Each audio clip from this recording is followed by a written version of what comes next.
भारतनि रैखाथि हानजाया जम्मू काश्मीराव मोनसे गिदिर जाफुंसारदों।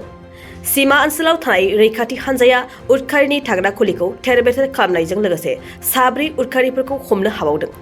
जम्मू काश्मीरनि वान्टीप'रायाव अपारेशन खालामनायनि गेजेरजों भारतनि रैखाथि हानजाया 4 उदखारिफोरखौ गोथाङैनो हमनो हादों।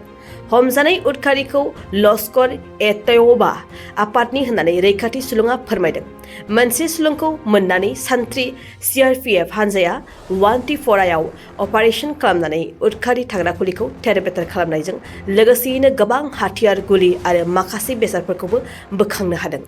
दासान्दि लश्कर-ए-तैयबानि 4 उदखारिफोरखौ हमनो हानानै गुबुन गुबुन उदखारिनि सोमोन्दै सोंनाय फिननायखौ खालामगासिनो होननानै रैखाथि सुलुङा फोरमायदों।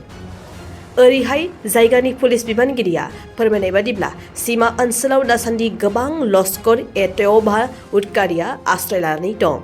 मख'नो गोनांदि भारत आरो पाकिस्ताननि गेजेराव थानाय जम्मू काश्मीरनि सीमा ओनसोलाव भारतनि रैखाथि हानजाया गोख्रों अपारेशन खालामनानै थांनाय 2022 मायथाइयाव सा 172 उदखारिफोरखौ गावथारनो हादों।